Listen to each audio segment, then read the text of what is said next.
हमारा जो टॉपिक रहेगा दैट इज़ वेव्स। हम वेव्स के बारे में पढ़ना चाहते हैं, लेकिन वेव्स के बारे में पढ़ने के लिए हम स्टेप बाय स्टेप कुछ टर्म्स के बारे में जानेंगे, ताकि वेव्स के टॉपिक तक पहुंचते पहुंचते हम वेव्स को फील कर सके कि बेसिकली वेव्स है क्या। तो कुछ टर्मिनोलॉजी के बारे में हमें मालूम होना चाहिए। जो सबसे पहला वर्ड आएगा यहाँ पर दैट इज़ मोशन। हम बात करेंगे मोशन की।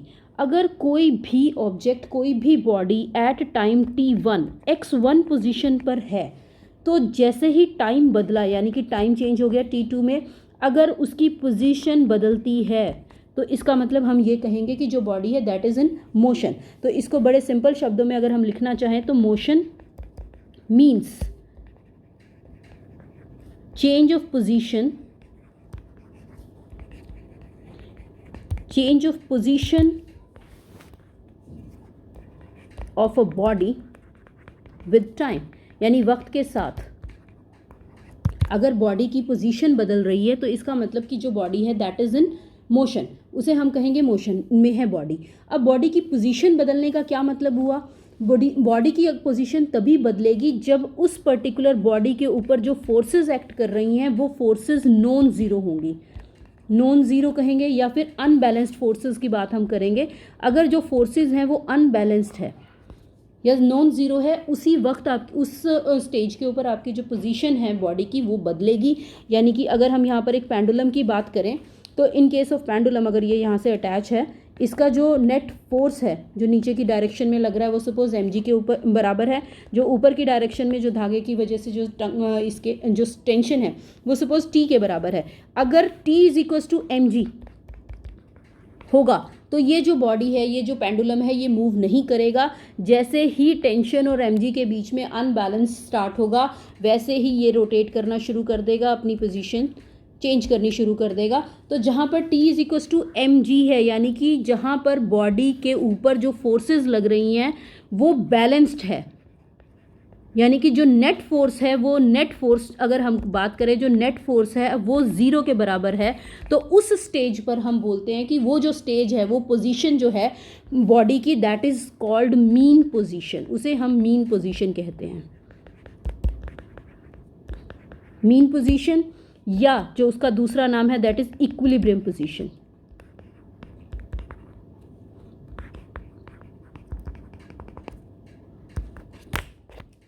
Equilibrium position.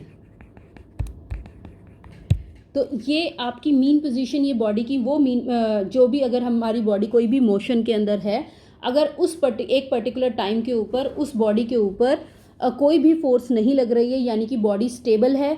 बॉडी स्टेबल का मतलब हो गया उस पर्टिकुलर पोजीशन को हम उस बॉडी की मीन या इक्विलिब्रियम पोजीशन कहेंगे। ये तो बात थी कि जब बॉडी मोशन के अंदर है तो वो हम उसे किस तरह बात करते हैं उसकी। अब जो मोशन है बॉडी का, किसी भी बॉडी की मोशन की हम बात करें तो वो दो तरह के मोशन कहलाए जाएंगे। पहला है पीरियोडिक और दूसरा है नॉन पीरियोडिक। दो तरह के मोशन में हम उसे डिवाइड कर रहे हैं। यहाँ पीरियोडिक मोशन और नॉन पीरियोडिक मोशन, दो तरह के मोशन की हम बात करेंगे।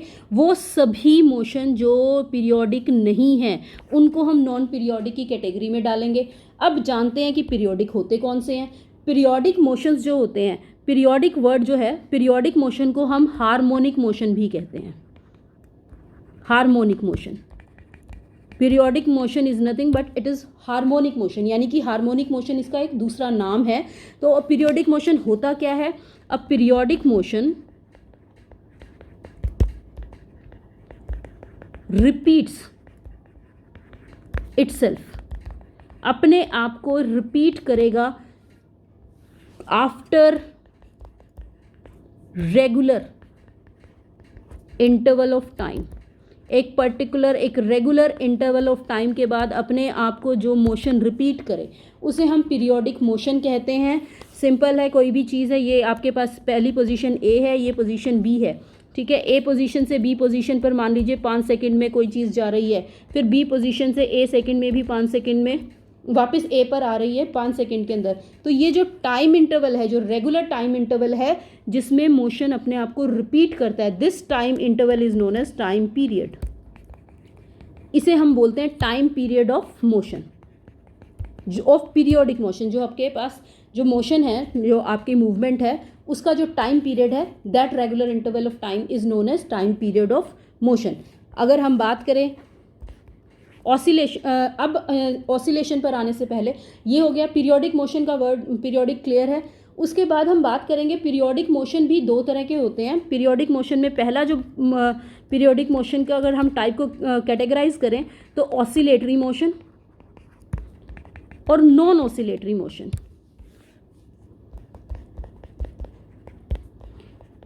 यहाँ पर क्लियर है ये चीज़ कि जो मोशन ऑसिलेटरी नहीं होंगे वो नॉन ऑसिलेटरी हैं। अब ऑसिलेटरी मोशन क्या होता है, अगेन हम ऑसिलेशन को जानते हैं, ऑसिलेटरी मोशन को जानते हैं। जो periodic motion to and fro form में होंगे या बैक एंड फोर्थ फॉर्म में होंगे वो पीरियोडिक मोशन जो है वो कहलाएंगे ऑसिलेशन। यानी कि सबसे पहले मोशन में हम पीरियोडिक मोशन की बात कर रहे हैं। मोशन किस तरह का, पीरियोडिक होना चाहिए, यानी कि अपने आप को रेगुलर इंटरवल ऑफ टाइम में रिपीट करे। उसके बाद ऑसिलेटरी मोशन की एक और नई खासियत कि वो पीरियोडिक तो हो लेकिन उसमें जो मूवमेंट है वो टू एंड फ्रो होनी चाहिए। यानी कि सभी पीरियोडिक मोशंस, सभी जो ऑसिलेटरी मोशंस होते हैं वो पीरियोडिक होते हैं। यहाँ पर हम बात लिखें कि ऑल ऑसिलेशंस आर पीरियोडिक। तो पहली जो ऑसिलेशन की जो मोशन है उसको होने के लिए हमें ये मालूम होना चाहिए कि ऑसिलेशंस जो होती हैं वो पीरियोडिक मोशन होता है। ठीक है, पीरियोडिक मोशन किस तरह का, टू एंड फ्रो फॉर्म के अंदर हो तो उसे हम उसे ऑसिलेशन कहते हैं। तो यहाँ पर हमारे पास ऑसिलेशन की टर्म आ गई। टू एंड फ्रो का मतलब क्या है कि अगर ये हम एक पेंडुलम है हमारे पास, यहाँ पर ये यहाँ पर आपके पास अटैच है किसी एंड के साथ और यहाँ पर नीचे पेंडुलम ये जोड़ा हुआ है, आपके पास एक बॉब है। अब ये जो बॉब है इधर जाएगा, अगेन फिर वापस अपनी मीन पोजीशन पे आएगा और फिर इधर जाएगा, इधर जाने के बाद वापस मीन पोजीशन पे आएगा। ये एक कंप्लीट ऑसिलेशन है, यानी कि अपनी मीन पोजीशन से इधर गया, वापस आया, देन इधर गया और इधर वापस आया अपनी मीन पोजीशन पर। ये जो टू एंड फ्रो मोशन है दिस इज कॉल्ड ऑसिलेशन।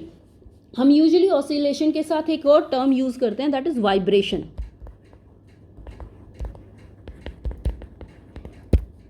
अब वाइब्रेशन क्या होती है, ऑसिलेशन हमने देखा टू एंड फ्रो मोशन जो होता है किसी भी पार्टिकल का, किसी भी बॉडी का, that is called oscillation.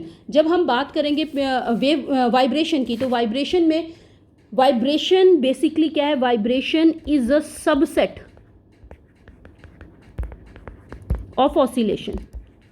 Vibration कुछ नहीं है बल्कि ऑसिलेशन का एक सबसेट है, यानी कि जितनी भी वाइब्रेशंस होंगी दे आर एन, वो क्या होंगी, every vibration is an oscillation.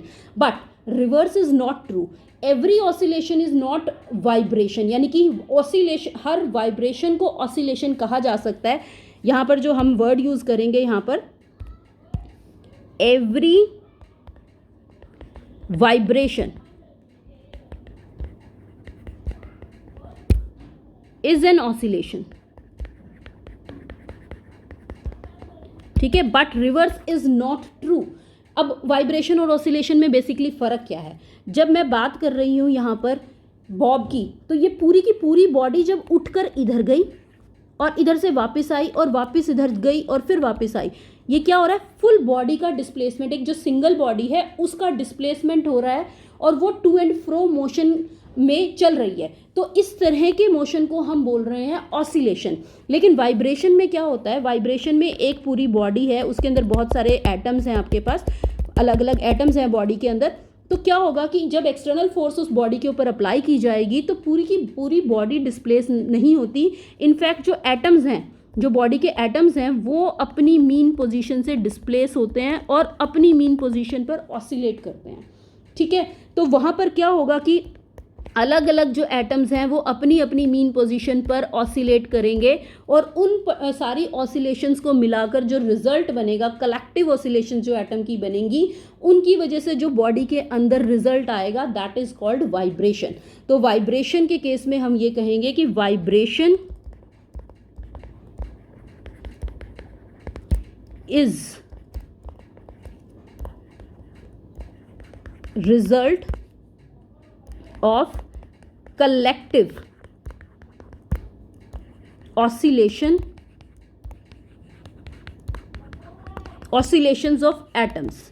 तो यहाँ पर हम सिंपल वाइब्रेशंस को जब हम डिफाइन कर रहे हैं, ऑसिलेशन के केस में हमने कहा है कि जो पूरी की पूरी बॉडी है वो उठी और दूसरी पोजीशन पर गई, फिर वापस मीन पोजीशन पर, फिर अपने एक्सट्रीम जो लेफ्ट और राइट के पोजीशंस पर जाएंगी और फिर वापस अपनी मीन पोजीशन पर आ जाएगी। तो उस तरह की मूवमेंट को हम बोल रहे हैं ऑसिलेशन। यहाँ पर भी क्या हो रहा है, देखिए यहाँ पर जो पार्टिकल्स हैं, जो एटम्स हैं, सिंगल एटम है, सिंगल एटम अपने मीन पोजीशन के around two and fro motion कर रहा है। तो एक एटम क्या कर रहा है, ऑसिलेट कर रहा है, दूसरा एटम अपनी अलग ऑसिलेशन कर रहा है, तीसरा एटम ऑसिलेट कर रहा है। तो ये जो बहुत सारी ऑसिलेशंस जो एटम की होंगी ये अपनी मीन पोजीशन पर होंगी, टू एंड फ्रो मोशन होगा, और उन सारी कलेक्टिव ऑसिलेशंस की वजह से जो बॉडी के अंदर मोशन आएगा दैट इज कॉल्ड वाइब्रेशन। तो इस तरह से हम ऑसिलेशन और वाइब्रेशन को डिफाइन करते हैं। तो vibration is nothing but it is a result of collective oscillations of atoms, और जितनी भी वाइब्रेशंस हैं वो सारी क्या हो गई, वो ऑसिलेशन हो गई, क्योंकि यहाँ अंदर जो है बहुत सारी ऑसिलेशंस हैं, उन सब से मिलकर एक वाइब्रेशन बना है। तो जो वाइब्रेशन है that is subset of oscillation. लेकिन जो ऑसिलेशन हो रही है दैट इज नॉट वाइब्रेशन, यानी कि जब हम बॉब की बात कर रहे हैं तो बॉब जब मूव कर रहा है इधर से लेके इधर तक और इधर से लेके इधर तक, तो that is not vibration, that is oscillation.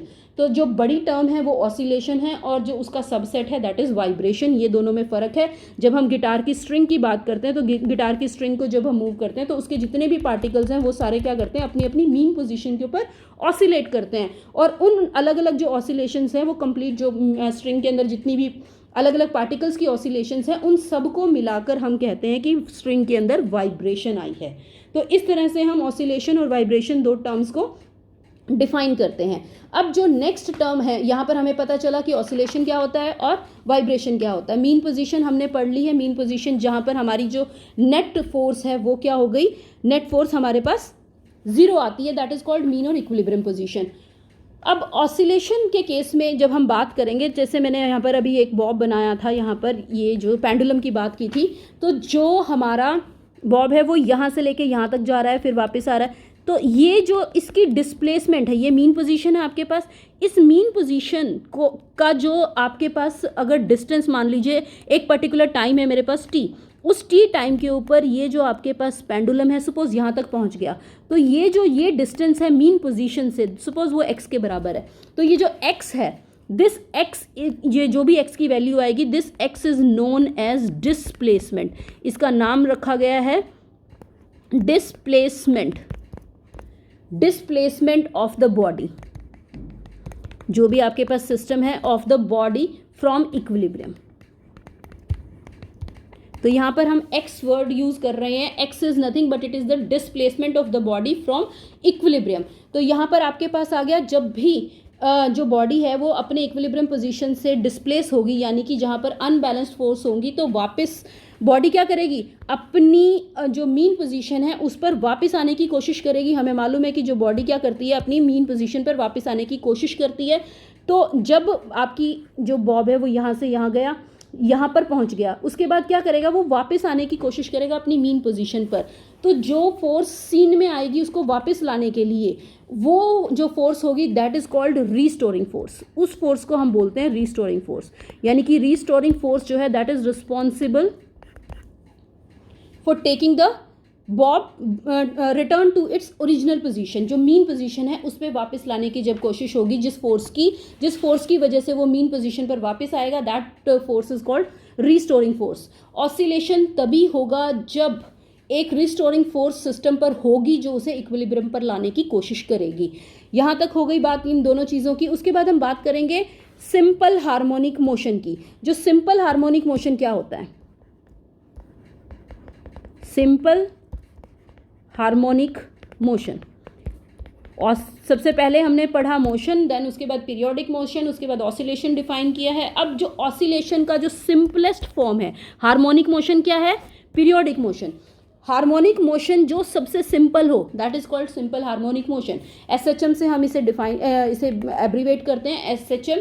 तो SHM is the simplest form of oscillation. Oscillation की सबसे सिंपल फॉर्म है, और इस पर्टिकुलर सिंपल हार्मोनिक मोशन का जो खासियत क्या है कि जब रिस्टोरिंग फोर्स जो होती है हमारे सिस्टम की, that is directly proportional to the displacement from X, यानी कि फ्रॉम इक्विलिब्रियम, सॉरी, जो आपकी रिस्टोरिंग फोर्स है अगर वो डायरेक्टली प्रोपोर्शनल हो, रिस्टोरिंग फोर्स को मैं एफ से डिनोट करूंगी और हमें मालूम है डिस्प्लेसमेंट को हम एक्स से बोल रहे हैं, जब restoring force is directly proportional to the displacement from equilibrium then oscillation is called simple harmonic motion. इस कंडीशन में हम बोलते हैं कि जो मोशन है, जो ऑसिलेशन है, दैट इज सिंपल हार्मोनिक। और यहाँ पर हम जो टर्म प्रोपोर्शनलिटी साइन हटाकर करते हैं दैट इज माइनस के एक्स, के को हम बाद में डिस्कस करेंगे। फिलहाल हम यहाँ बात कर रहे हैं, ये कांस्टेंट है, ये एफ इजिकल्स टू माइनस के एक्स। ये जो नेगेटिव साइन है, नेगेटिव साइन क्या रिप्रेजेंट कर रहा है कि जो फोर्स है और डिस्प्लेसमेंट है वो हमेशा अपोजिट डायरेक्शन में होंगे, यानी कि जिस डायरेक्शन में डिस्प्लेसमेंट है फोर्स हमेशा उसके अपोजिट डायरेक्शन में एक्ट करेगी। अगर ये इक्वेशन सेटिस्फाई होती है तो हम बोलते हैं कि हमारा जो मोशन है that is simple harmonic motion. ये आ गई बात सिंपल हार्मोनिक मोशन की। अब जब हम बात करते हैं सर्कुलर मोशन की, यही सिंपल हार्मोनिक मोशन को हम सर्कुलर मोशन में कैसे लिखते हैं? जब बात करेंगे सर्कुलर मोशन की, ये तो हमने बात की थी कि अगर लीनियर मोशन है, आपकी जो डिस्प्लेसमेंट है वो इस तरह से जा रही है, लीनियर मोशन है।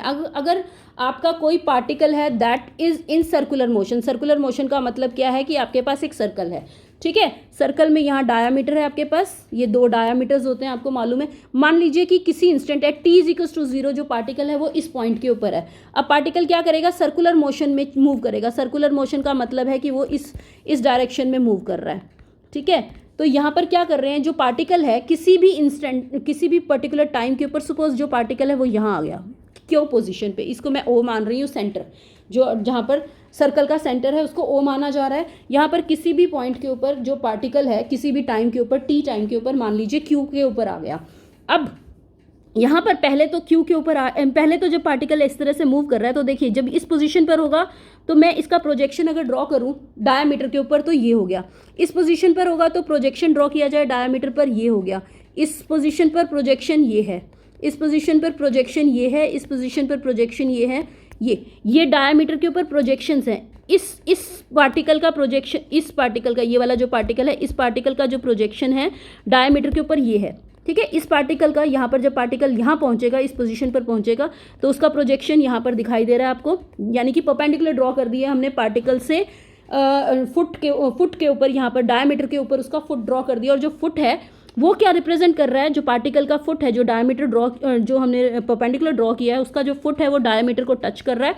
और देखिए अगर मैं ऊपर के पार्टिकल की बजाय मैं फुट को ज्वाइन करती हूँ तो देखिए पहले ये, फिर ये पॉइंट आया, फिर ये पॉइंट आया, फिर ये पॉइंट आया, फिर ये पॉइंट आया, फिर ये point and this and that. अब पार्टिकल जब इधर मूव करेगा, मान लीजिए इस पॉइंट पे पहुंचा तो पार्टिकल का जो डायमीटर का जो यहाँ पर जो फुट है परपेंडिकुलर का वो यहाँ आ गया, फिर यहाँ आ गया, फिर यहाँ आ गया, फिर यहाँ आ गया एंड सो ऑन।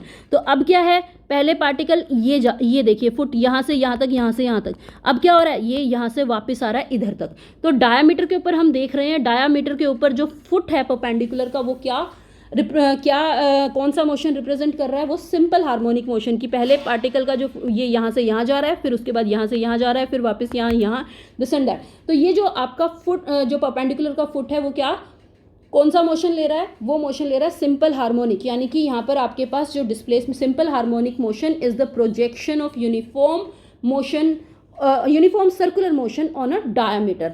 तो ये डायामीटर के ऊपर आ गया आपके पास। यहाँ पर हम किसी भी पर्टिकुलर पोजीशन की बात करते हैं, मान लीजिए क्यू पोजीशन की बात करेंगे, क्यू पोजीशन के ऊपर मैं यहाँ पर ये एक परपेंडिकुलर ड्रॉ कर देती हूँ। ये मेरे पास ओ पोजीशन है, मैंने क्या किया,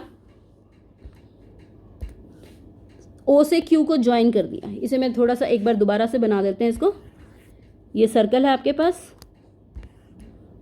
ठीक है, यहाँ पर आपके पास ये सेंटर है ओ, यहाँ पर कोई पॉइंट है क्यू, यहाँ से मैं इसका प्रोजेक्शन ड्रॉ करूँगी, यहाँ पर मान लीजिए ये पॉइंट है पी, ठीक है। मान लीजिए जो रेडियस है सर्कल की वो है ए के बराबर, कैपिटल ए, रेडियस जो है सर्कल की वो ए के बराबर है, तो इसको मैं ए मान लूँगी यहाँ पर, जिसको हम यूजुअली एम्पलीट्यूड बोलते हैं। तो यहाँ पर हमारे पास फिलहाल रेडियस जो है सर्कल का वो है सपोज ए के बराबर। तो अब ये देखिए, मान लीजिए कि इसने जो एंगल ट्रावर्स किया जब वो क्यू पर पहुँचा, तो ये जो एंगल है सपोज वो थीटा के बराबर है, ठीक है।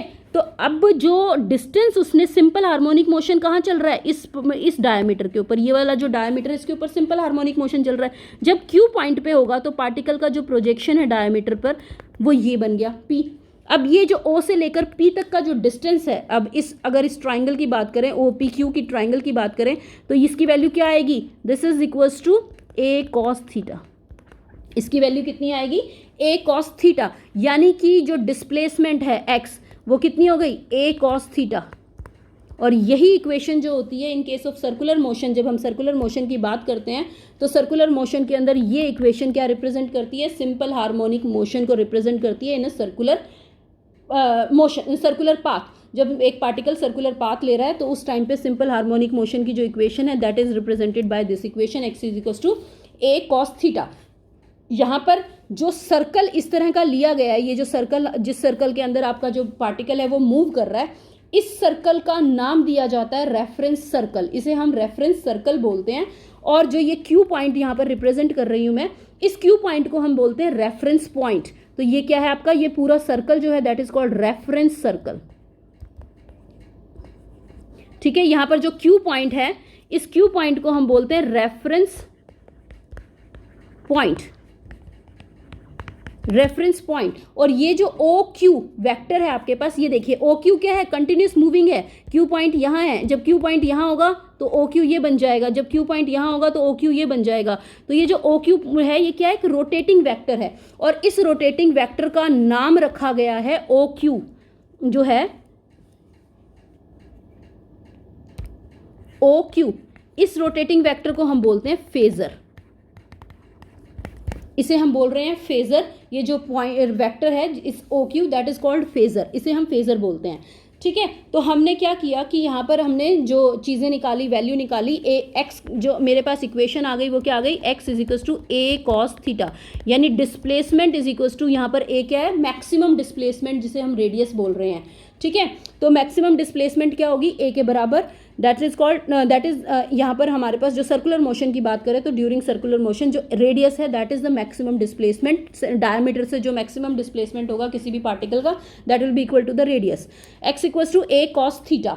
अब जब मैं थीटा की बात करूंगी, थीटा क्या है, theta is nothing but it is angular displacement. Theta क्या हुई, एंगुलर डिस्प्लेसमेंट। जब पार्टिकल जो है, ये देखिए, जब पार्टिकल O पोजीशन पर, O से यहाँ पर Q पोजीशन पर आ गया तो उसने जो ये वाला जो आपके पास x एक्सिस है, पॉजिटिव x एक्सिस है, इससे कितना एंगल ट्रावर्स किया, कितना एंगल इसने कवर किया, दैट इज थीटा। तो थीटा क्या है, बेसिकली एंगुलर डिस्प्लेसमेंट है थीटा। ठीक है, और एंगुलर डिस्प्लेसमेंट किसके बराबर होती है, angular displacement is nothing but it is equals to angular velocity multiplied by time. Angular displacement का फॉर्मूला क्या होता है, angular velocity multiplied by time. Angular velocity को मैं ओमेगा से डिनोट करूं और टाइम मान लीजिए मेरे पास उस टाइम पे पर्टिकुलर टाइम जो था वो t था। तो अब जो मेरे पास इक्वेशन थी x equals to A cos theta, theta की जगह मैं क्या लिख सकती हूँ, A cos ओमेगा t। तो मेरे पास जो इक्वेशन आ गई वो आ गई A cos ओमेगा t। इस तरह से ये मेरी इक्वेशन है ड्यूरिंग सर्कुलर मोशन। ये यहाँ पर अभी तक हम पढ़ रहे हैं सिंपल हार्मोनिक मोशन। अगर कोई भी पार्टिकल सर्कल में यूनिफॉर्म स्पीड के साथ किसी भी सर्कल में सर्कुलर पाथ के ऊपर ट्रेवल कर रहा है कोई भी पार्टिकल, तो उस केस में जो उसकी इक्वेशन है मोशन की वो लिखी जाती है इस इक्वेशन के साथ, x is equal to A cos omega t। अब किसी भी मान लीजिए हमारे पास कोई भी टाइम है t is equals to 0, initial time की अगर हम बात करें, मान लीजिए at t is equals to 0 जो फेजर OQ है that makes an angle phi. Phasor है हमारे पास जो OQ at time t equals to 0 का मतलब हो गया इनिशियल टाइम पे जब हम स्टार्ट कर रहे हैं किसी भी मोशन को। तो मान लीजिए OQ जो है वो ऑलरेडी एक एंगल फाई बना रहा है विद पॉजिटिव x एक्सिस। इसका क्या मतलब हुआ, इसका सिंपल मतलब है कि आपके पास जो फेजर है OQ वो already at t equals to 0 वो ऑलरेडी ये एंगल फाई बना रहा है।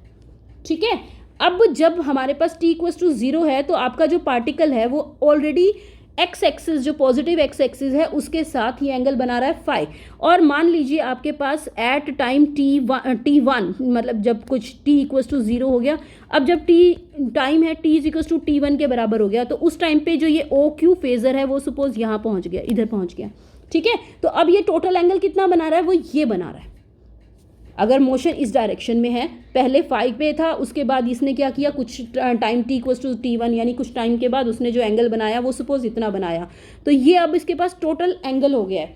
अब टोटल एंगल जो उसने बनाया वो ये है, ठीक है।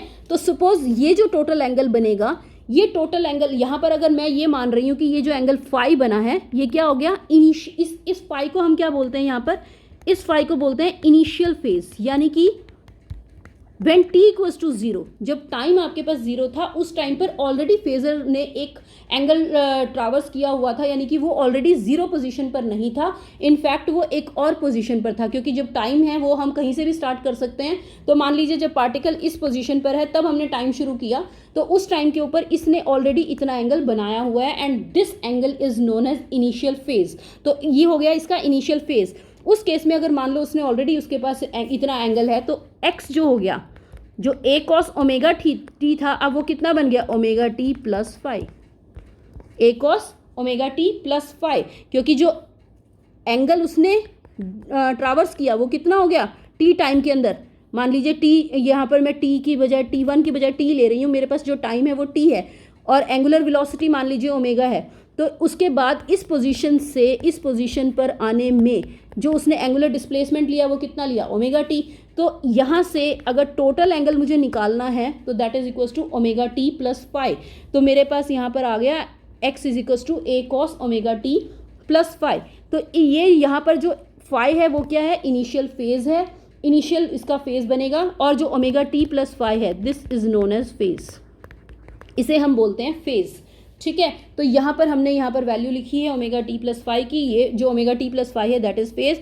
इस इक्वेशन से x is equals to a cos omega T plus five, इस इक्वेशन से हम सर्कुलर मोशन के अंदर सिंपल हार्मोनिक मोशन को रिप्रेजेंट कर रहे हैं, यानी कि सिंपल हार्मोनिक मोशन की ये इक्वेशन है। अगर आपका पार्टिकल सर्कुलर मोशन में विद यूनिफॉर्म स्पीड चल रहा है तो उसको हम बोल रहे हैं सिंपल हार्मोनिक मोशन की इक्वेशन। ये जो इक्वेशन है that is equation of simple harmonic motion, और ये जो इक्वेशन है ये इक्वेशन साइन और कॉस की फॉर्म के अंदर हम इसे रिप्रेजेंट करते हैं, इसे हम बोलते हैं साइनोसॉइडल फंक्शन।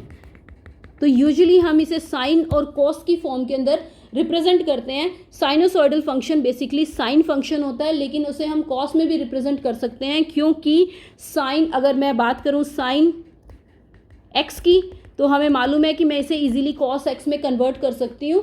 तो साइन जो है, साइन और कॉस है वो इजीली कन्वर्टेबल होते हैं, और इनकी जो एक्सट्रीम वैल्यूज़ होती हैं वो -1 से +1 होती हैं। तो इन दोनों ये जो दोनों फंक्शंस हैं साइन और कॉस के अंदर जब हम किसी भी इक्वेशन को रिप्रेजेंट करते हैं तो वो जो इक्वेशन है या वो जो फंक्शन है that is called sinusoidal function.